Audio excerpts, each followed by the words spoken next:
I'm Leila Hormozi, CEO and founder of Acquisition.com, and this is a week in my life of building a billion-dollar company.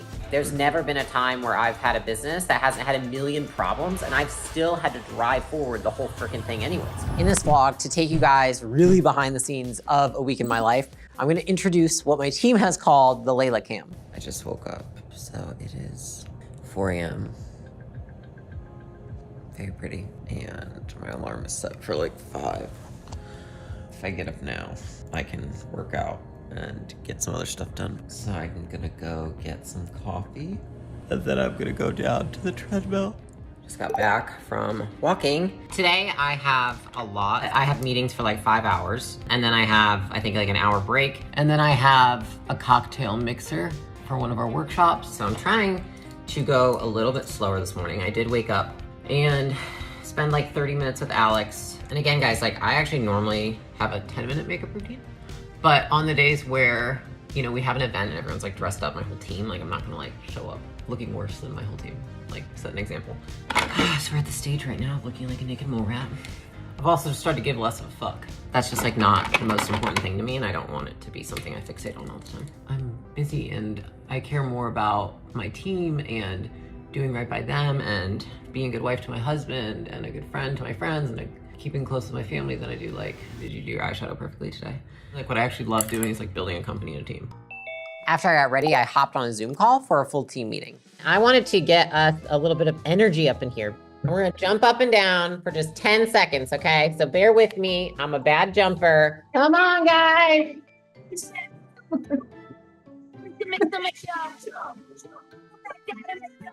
Wow, I got more than a few jumps up in there.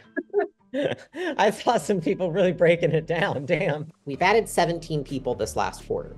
For people to step into positions and accidentally not loop the right people in, that's really typical. As we add more people, communication gets harder as a company because it's just like, you know, if you have a friend group of 3 people and then all of a sudden you have 15 friends, there's banana phone, oh, he said, she said, all this stuff. That happens in companies, and that's why it's important that we try and dial these things in while we're small. Communication, it's never gonna be better than it was now. It's only gonna get harder from here. I didn't bring anything to my team thinking like, oh, I want you guys to do something about this. I brought this up to my team because I want them to understand that this is normal. I have had 3 companies in the past that all grew very quickly. And so I know what it feels like, and I know what's not good and what's good. It's not things that aren't fixable. It's just things that we want to pay attention to. And so I think it's kind of like when a kid falls down on the dirt and they get hurt and they start crying, and then their parent says like, oh my God, are you okay? This is so awful, it's so horrible. Like, let's take you to the hospital. Versus the kid who falls on the ground, they get a cut, and their parent says like, oh, did that hurt? And they're like, yeah, it hurt. And they're like, that's okay that it hurt. Let's get back up, let's put a Band-Aid on, let's go back to school. I look at myself as the parent in those situations to tell you, is this pain okay or not? And in that situation, the situation that my team kept coming to me and saying like communication's getting rough, I'm like, well, when you double the size of a team, that is what happens. So just finished meetings. So I keep shoes in my office so I can just take off. I had giant boots on. And I am just trying to get a walk-in about an hour. I have to go down and see guests that we have here for an event. Here we go. I do have a question. So, Yeah. Like, I don't know how to hire, or like I just feel like I can take it on myself, and I just don't want to, I guess, relinquish the control. Like I just need help. You are at a point in your business where I think an EA is absolutely a necessary hire. You need people to support you. You need someone who's been an EA to a CEO. When I hired Yasmin, I said, listen, I have no fucking clue what I'm doing, and I don't know what you're supposed to do. And she goes, I will figure it out, and I will teach you what I do. And I was like, okay. So I was just honest about it. Honestly, you've made such an impact in my business, and sometimes, like, you know, running a business is like, I don't even know what I'm doing. And how real you are about like, hey, I felt that, I did that, just helps me know that like, okay, I can get there. I'm just gonna learn that skill. I don't have the skill. Thank you for saying that. I swear, it means so much. I still feel all of that, so. I mean, I think I feel grateful that people can get something from the content that I didn't get from anybody, but I don't feel like it elates my sense of self in any way. I think that a lot of people let things get to their head, and then it removes the very thing that made something successful. You know, just let it get to my head like, oh my God, I'm doing all this good for all these people. They're watching all my content. I'm so good at this. Like, I don't really see how that ever benefits me. And I think what I say a lot of times, like, I really appreciate you being so supportive and like taking the time to watch my content, because that's genuinely how I feel. I will say, when you're a woman, there's nothing more satisfying than taking off your makeup at the end of a day and taking off your bra. It's like, I like tell Alex, like, imagine if your junk was just confined all day, just propping that shit up. Wouldn't you want to get in your pajamas? I think I'm delirious. I've just gotten better at being really tired, being frustrated, being angry, and being able to put on a different hat. I don't think that there's ever been moments where I'm not transparent about how I feel. I try to just be honest, like, oh, I'm tired, honestly. I think that you can acknowledge how you feel and still act in accordance with your values. So I can say I'm tired, I'm having a bad day, I'm frustrated. That doesn't mean I need to cancel something, move something, or do something differently than the plan I had set out to do. For a lot of people, if they're not transparent with their teams and they don't share stuff in general, then when you say, hey, I can't share this, it's like, yeah, well, you don't share anything. It just feels like more hiding. Whereas for me, it's like, there is so much that I share that I don't need to, that I think they're like, okay, if she's not sharing something, I believe her that it's for the best. I get that not everybody wants to do what I do, and that sounds really unappealing to people. Like, I see people like, that's so sad that you're so busy that you don't get to enjoy a workout. I'm like, I do enjoy my workout and work at the same time. I do everything else around this one goal, and it's not for everybody. And I'm well aware of that. I take calls on the treadmill all the time. I don't take calls while I lift, but I absolutely work on my phone while I lift. It's not for everybody, and I think I just recognized a long time ago that I'm not for everybody. How I live my life isn't for everybody, but it works for me. You gotta do what works for you and what you wanna do, and say, fuck what anybody thinks, fuck what anybody wanted to judge me for, let me be misunderstood, let people judge me. I'm gonna do myself. People are like, how are you really? How are you real? Are you happy? Yes, what the fuck? Like, I'm like, I wouldn't be showing you my life if I wasn't, that's for fucking sure. It's like somebody's judgment of my life absolutely changes nothing about it. I'm not optimizing to be like the fittest woman at all. If I have a giant meeting I'm gonna run and I'm supposed to do deadlifts, I'm not gonna do deadlifts because I care more about what my performance is like at work. So, you know, today is the only day during the week that I lift right now because I just see that it impacts me at work and it's not worth it to me. If you judge me for living according to my values that I have chosen, I respect that. I don't hope and expect people to like or perceive me in the way that I would love people to. The reason that criticism or hate is hard to accept is because we have these unrealistic expectations of the world, others, and ourselves that nobody can live up to. And if I put myself on the internet, then people can say whatever the fuck they want. There's no rules that govern what people can or can't say about me. And so I think I just recognize that if you want the good that comes with putting yourself out there, you also have to accept the bad. And you can't try and just suppress the bad. You just have to truly let it be. And I can truly say at this point that I am unbothered. I mean, one reason I love being transparent is because like, there's no shame in so many of the things of my life. When I talk about getting arrested, being overweight, all the mistakes I've made in my companies, shame only exists in the dark. The number one way to not fear judgment of others, to live your life in a way that makes you proud of yourself. And if somebody casts judgment upon that, at the end of the day, it doesn't matter because it's like, I'm still proud of who I am. Because dude, there's like a few days where I'm just like, oh, I don't care what I look like. And then I see the comments, I'm like, Jesus, fuck, I know. Like I crimped my hair and it looked way too, and I was like, fuck, I crimped it horizontally, not vertically. One of the days that I am doing my own hair and makeup. Ooh. And like, you know when you're just like, I don't care, I need to get this video done? Yeah. I was like, it's more important. And then I was just like, what the fuck, people are so mean.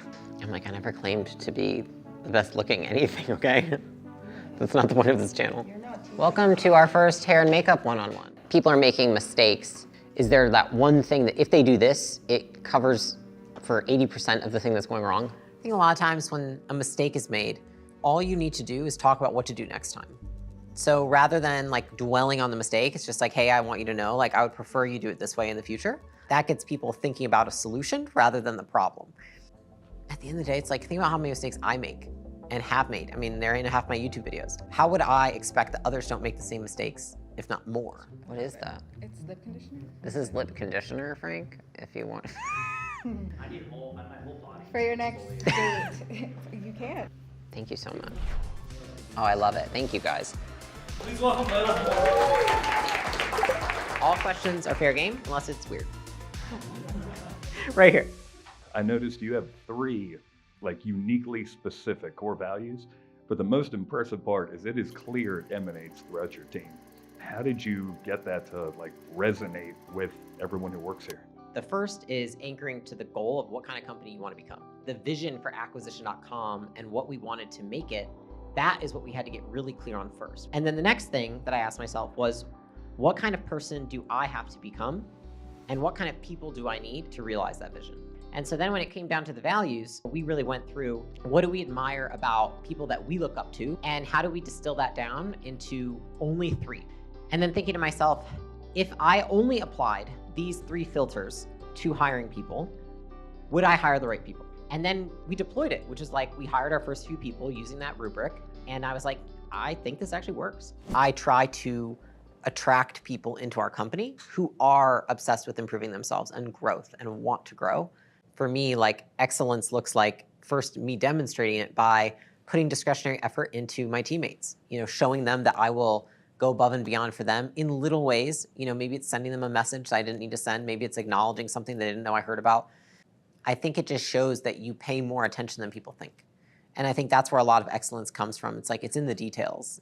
It's the people who, when nobody's looking, refill the coffee machine, clean out the bathroom sink when they're a C-level executive. I mean, it's just like putting in the extra that many won't put in. It's 5:45. I had my day, worked, had meetings, and now I'm walking for a moment to decompress. I think I'm gonna go home because tomorrow I have to lead our executive quarterly. And then we also have a media meeting because media is so different. It has like a completely different set of goals and everything than the company. Last quarter, I only had 1 for all of it. And so this one we have 3.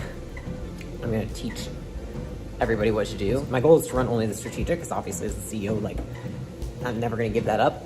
The other 2, I don't think I need to lead. Like my job is to tell people what the biggest problem is because I have the most visibility of the whole company. And so in my opinion, the best use of like my attention is determining what are the biggest problems for us to focus on. And I really feel like I know how to build and destroy my own company. Like I feel pretty confident I could do either one of those things. I don't expect everyone to have that same level of visibility or intuition that I have. So anyways, I'm gonna go home while Alex stays here. And then I'm gonna take off my face. I really gotta learn how to hold a phone. And I took off my eyelashes. It's so frightening. And I wanted to try and make this recipe that I saw online. I've started baking more lately. I don't know why. I think it's like, the more stressed I am, the more often I want to bake in my free time. And I'm not even like stressed in a, oh, I'm stressed out, but like generic, like system stress. And so I don't know, baking to me is like kind of therapeutic in a weird way. Also, I just used to cook all the time. I used to cook dinner every night for me and Alex when we were first married, because I like thought I needed to do that to be like a good wife. So as you can see, guys, my life is not that glamorous. I am a human, just like everybody else. When I'm not working, I do stuff just like everybody else. And I'm really tired, so this is my evening right now. All the things that have happened that are reasons the business isn't growing happen in every freaking business. Like, there's never been a time where I've had a business that hasn't had a million problems and I've still had to drive forward the whole freaking thing anyways, right? And I think you guys all see that here. It's like we have a million problems, but it's like you still have to grow the business amidst all those problems. For a period of time, put like all your discretionary effort into the business, you're not gonna be able to fix problems and grow it. You're gonna be able to do one or the other, in my opinion, which you can't grow it unless you fix the problems. If we look at our founders that are incredibly successful, they do that. Yeah, I think the more skilled you are as a leader, the more that you fluctuate your communication style based on the person in front of you. I kind of need to be a chameleon and speak in a way that is received by the group or person in front of me. It's almost like speaking somebody's language. If I'm talking to the portfolio team, like I wouldn't even use some of the terminology I use to the media team. You communicate differently to the teams based on, I just say it's like meeting people where they're at. And I think the best leaders acclimate themselves to the room they walk into rather than making the rooms acclimate to them. The hardest part I think that I have is there's always ideas of what I can be doing to get different, better, new content. Then I have what is on my calendar, which is like full days every day. Because honestly, like I can only do so many new things at once. Even just like the new video cadence that we have right now, these last 2 weeks, I have felt like shit because I've been so focused on the quarterlies We've had event, quarterly, just trying to catch the fuck up. And then quarterly, even just trying to keep on something new from only a month ago. I'm still trying to execute on that. It's not easy for me to be transparent, especially on days when I don't want to be. It takes extra effort from me to vocalize to my team things. I think if you can be transparent with your team, then they feel safe with you. And I think it's really easy to create feelings of anxiety and stress, even if you do it accidentally. You know, it doesn't even need to be like yelling at people. It can just be ignoring people, not communicating, not talking, not telling them how you're feeling. I think all those things can create stress in a team, anxiety and fear. And so for me, the more transparent I can be, the more people feel safe here. I think that when people feel safe, they do their best work because they're not in fear.